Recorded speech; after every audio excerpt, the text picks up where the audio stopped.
What's going on, guys?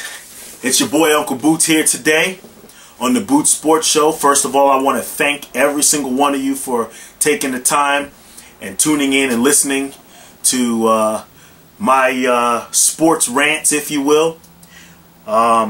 Before we talk about Cowboys, Bengals, I would be remiss if I did not mention a couple things that are going on or that have gone on in the sports world. I got to give credit where credit's due. Kobe Bryant, with his 30,000 point scored, the youngest player ever to do it. That's a milestone that is unbelievable, you know, to say the least. And I hear these media pundits on TV, Skip Bayless and Stephen A. Smith and Michael Smith, and all these guys talking about how important or how relevant is Kobe Bryant in the annals of the tops of who've ever played the game of basketball. And for anybody to think that a player today of the caliber of Kobe Bryant or LeBron James is not better or at least as good as a player of yesteryear it's absurd. It's actually unintelligent. If you look at the human race as far as how we've evolved, how many records have been broken since Wilt Chamberlain, and I'm talking in all sports, it's kind of moronic to think that the human athlete is bigger, stronger, and faster, and we've shattered every record hundreds of times over since the Wilt Chamberlain era and even the Michael Jordan era. The speed that guys have, the strength that guys have. For someone to think that a player today is not as good as a player of yesteryear, just like in 30 years that player is going to be more evolved, faster, and stronger than the player of today, it's absurd. I hear these guys saying Kobe's maybe in the top 10 or in the top 10. Kobe's just as good of a player than anybody else that has ever played basketball. Now, can he stick a center? No, he probably can't cover a center. But he's just as good, if not better, than any other player that's played the game.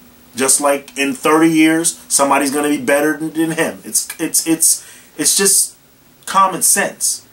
You know, Kobe might not be better than Jordan, but he's at least as good as Jordan. So, first of all, I want to give him credit for that, because that's a milestone that, who knows, we may never see something like that again. I mean, people want to give LeBron that already, but, you know, you got to do it first. Cowboys, Bengals. Getting into that, Cowboys at 1 o'clock will play the Cincinnati Bengals at Paul Brown Stadium. Cowboys are 6-6. Bengals are 7-5. The Bengals actually scare me with the talent they have. And they're a young team in some of the most important positions in the game, like the quarterback position with Dalton. And the Bengals also have their wide receiver from Georgia, who is probably A.J. Green is one of the best wide receivers in the game, and may very well be, could make an argument that he is the best in the game already at a young age. So we're watching that team blossom before our eyes, especially on the offensive side of the ball, and they have a big future ahead. This team does scare me because of the fact that they are balanced. They have a very good defense. They're a league leader in sacks. Also, they can pass the football and run the football. And we've struggled, the Dallas Cowboys have struggled covering and stopping the run. And most of it has to deal with the injuries of late. We're down a pretty hefty bunch of guys. You know, Costa's out. Obviously, I know he plays offense. But Kenyon Coleman, you know, our defensive end, Sean Lee, Bruce Carter, 2 inside backers, 2 guys that played at an ultra high level. Barry Church helped out in run support. He was our best run defending secondary member, if you will. And Ratliff's missed a lot of games. You know, he's a mainstay at the you know, defensive tackle spot. He's been a mainstay there, and he's pretty active, whether it be pass rush and a decent run defender. We've missed a lot of games with him. He should be back. I thought he was going to be back last game. He should be back this game, and we'll need him. But you can see the absence of our team. You can see our defensive decline, if you will. But the one thing you have to appreciate the Dallas Cowboys for, you have to appreciate the fight. This team continues to fight. We were down in that Thanksgiving Day game. It was easy for them to be down and pack that game up, down 3 scores, 4 scores. And the team fought back and made a game out of it, like Tony does. You know, I'm a big Tony Romo fan. I'll tell you, be the first one to tell you. He always battles us in most cases. I'll say 80% of our games, if we're down, he's bringing us back, and we're right there on when it's all said and done, whether we win or lose. But I'm not one of these guys that think that we're destined to make the playoffs and we're in good shape, looking in the back window, seeing who's behind us, and looking ahead and seeing who's in front of us. The Cowboys have not been. One of the things you have to be in order to make the playoffs, at some point, you have to be consistent. And this Cowboy team has been everything but consistent. So we've got injuries, inconsistencies, and I think a lot of that, and coaching has really slowed this team from, poor coaching has slowed this team's progress as far as being a contender. Now that doesn't mean we can't make the playoffs, but it just means that we're going to have to expect things to happen that hasn't happened here in 2.5 years or more, for us to be a team that can be depended on. All of a sudden we're going to string together 3 wins, 4 wins in a row. It's unrealistic. I mean, and I'm a pretty realistic fan. So that being said, the Cincinnati Bengals do kind of pose a challenge. They got some familiar faces over there.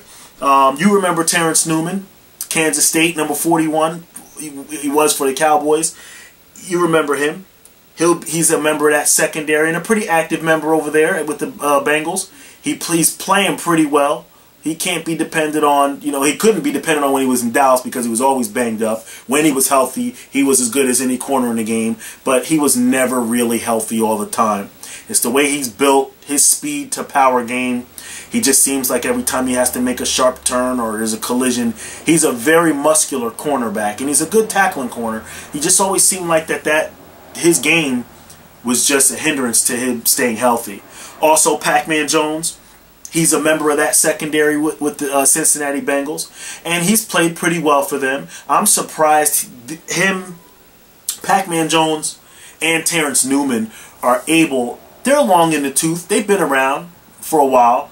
They're still able to play at a level where you can expect a big play or them to come up and make a big play, and that's enough. That's a lot to say about those guys. They've had a bad reputation in Dallas. Both of these guys left a bad reputation in Dallas, and they've been able to rekindle some of that magic, and it's obviously showing up for the Cincinnati Bengals because they're a pretty balanced, like I mentioned, and a decent football team, and they could be a force to be reckoned with because they're young and growing as well.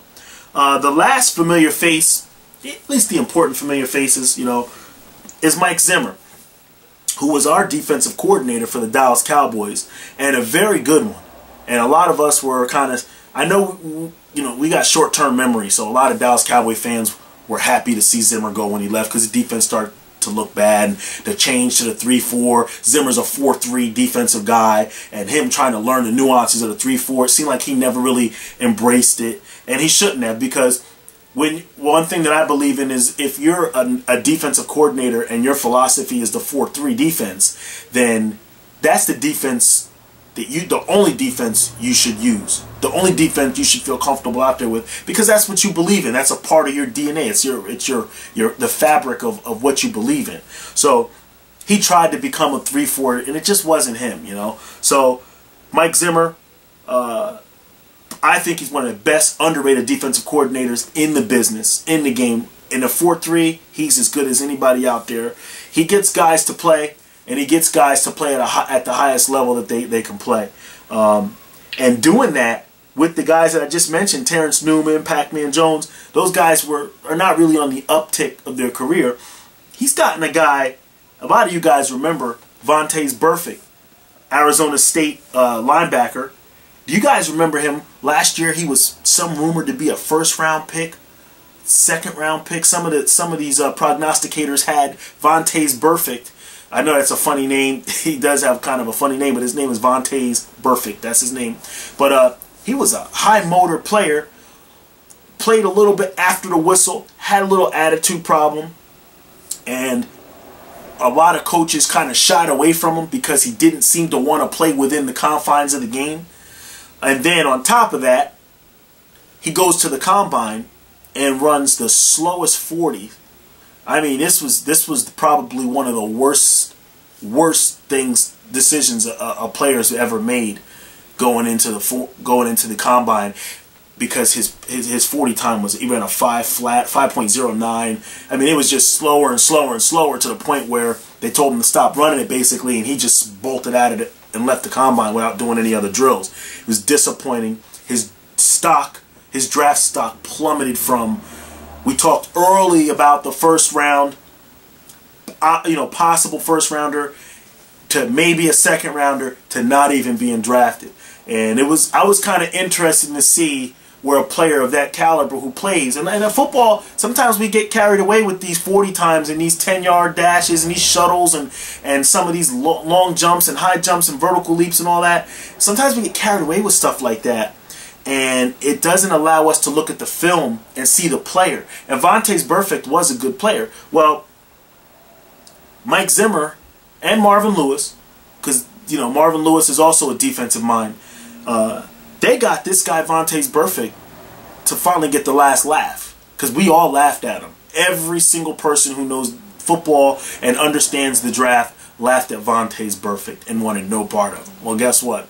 He's a very, very good young player on that defense, and as long as he can keep his head straight, he's going to be a member of that team for a while and a productive player.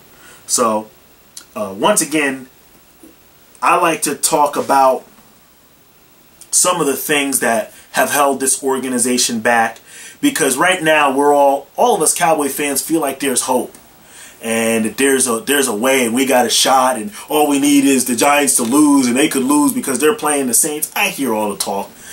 A lot of it's conjecture and a lot of it is just far-fetched even. I like to look at the draft, some of the previous drafts that we've had. Think about this, for instance. In 2008, there was that Roy Williams trade. We traded for Roy Williams. We gave up a first-round pick to Detroit, a third-round pick, and a sixth-round pick. We gave them, or they gave us back a seventh, or there might have been some conditionals involved. But pretty much we gave up a first, third, and a sixth.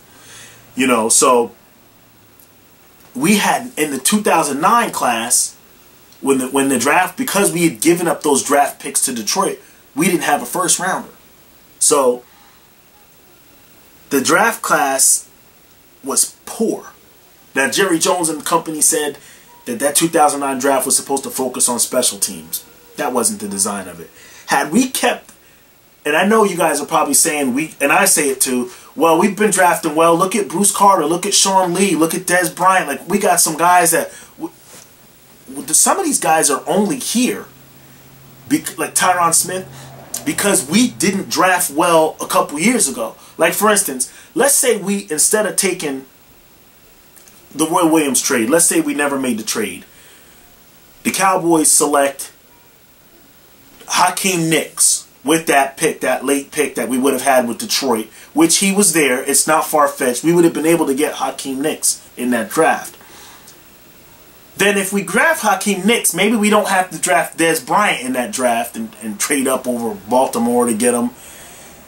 And then maybe we trade down, acquire a pick, get a guy like Roger Saffold, the tackle, who now plays for the Rams. I believe he's injured this year, but he plays a pretty good right tackle and left tackle. So maybe we get him. And then, because we have Saffold and Hakeem Nicks, we don't have to trade up and lose players to draft a guy like Des Bryant. So then comes last year's draft, because we got a good left tackle in Saffold, got a good wide receiver in Hakeem Nicks, maybe we take J.J. Watt, and it's a slam dunk, can't miss move. We don't have to think about the tackle Tyron Smith is on the board because we see that Roger Saffold can play tackle. Now look at this team. It seems like we're making these mistakes and then trying to cover them up with drafts. I mean, these draft classes we struck out on, and some of these draft picks. So that's what you're seeing right now on the field, guys. When you're wondering, you guys are all blaming Jerry Jones, and then we're blaming Garrett, and we're blaming. It's a collection of everything involved. We've ruined these draft picks, given up picks, and tried to backfill players. And when you do that, this is when you're a 500 football team. Because just think if we could have had 4 or 5 of those players that we lost in those 2 years. I mean, Jerry Jones traded out of the 3rd round that year, or whatever, went down to the 4th. We take this linebacker. Oh goodness, it just got ugly.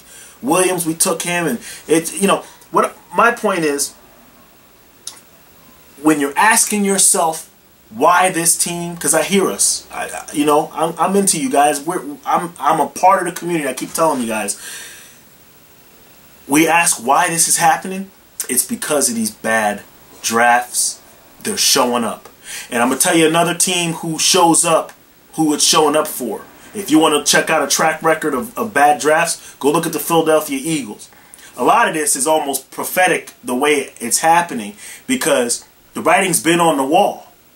So if you look at the past drafts, I got a good buddy of mine, Sideline Chatter, who also will be doing a show very soon with me.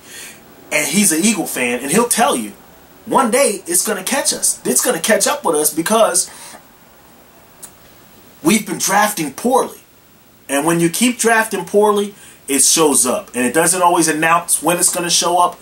But there's a reason why the Eagles are playing poor. It's not just because they're not talented and their coaching is bad. They're going to get rid of Andy Reid. I got it. They drafted poorly. Poorly. Okay? Trading all the way up in the draft and grabbing Graham, the kid from Michigan, and just leapfrogging Jason Pierre-Paul. Jason Pierre-Paul could have been there. Now I know he's piped down a little. He's calmed down a little bit with his game, but he could have been a big time player for the Philadelphia Eagles. I mean, he could have been just what they wanted. So enough said. I'm real worried about this game. I'm worried about the Bengals. Some of you guys that see calling them the Bungles and this, that, and third. This is a decent football team, and they play in a real tough division. And this football, I mean, we snuck out against the Cleveland Browns, the worst team in their division.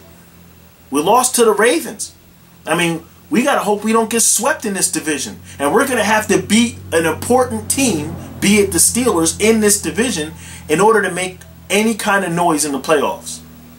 I want to see, I've been saying, I want to see some of these young guys. I want to see some of our young wide receivers get in there. I want to see Crawford, defensive end out of Boise. I want to see Kyle Wilbur out of Wake Forest, outside linebacker. Some of these players that the Cowboys have on the team, I want to see these guys and get an evaluation. We have to know what we have to draft this year, and we have to know who's going to be on our team going forward. So, all in all, guys, one thing, like I mentioned, and I'm going to keep saying it, I've noticed about this Cowboy team, they will fight. They will keep fighting. So don't be discouraged. This team will continue to fight. They don't give up. They keep clawing away, clawing away, clawing away. They fight back into games. We were down in that Cleveland game, and we came back, popped them in the mouth. Down in that the Redskins game, came back, and I know we lost it, but there was no reason that game should have even been close. No reason, because we didn't give up and we kept playing. Now, we got the roster that we have out there on defense, I don't know how much they can stop this Ben Jarvis Green Ellis. I have no idea if they can stop him. So, it's going to take a lot of work from us. It's going to take a lot of work from us fans, from ownership, from coaches. I think we're all in this together. But it's going to take a lot of luck in order for us to win these games, especially a road game like this on the road. If we win this game against the Bengals, and I think we can, it doesn't mean we will, if we win this game against the Cincinnati Bengals, I think this will say a lot about this football team. An awful lot. Okay, guys? This is a quick show here. I just wanted to chime in with you guys, talk to you guys about the sports. Once again, you can email me at bootsports@yahoo.com. Follow me on Twitter, Jerry_Holman, Holman's with an E, Holeman. My boy Sideline Chatter, you can also hit him up on Twitter as well. And guys, I'm going to be out of here. Once again, I may do another show, a wrap-up show tomorrow about the whole entire league, talking about the different divisions and some bright spots, key spots, some key stories in each division. So I'm going to keep giving you guys information. Hopefully you guys just hit the comments section and also hit like on it, subscribe. I appreciate all your feedback, and I appreciate you taking your time, guys. I'm out of here.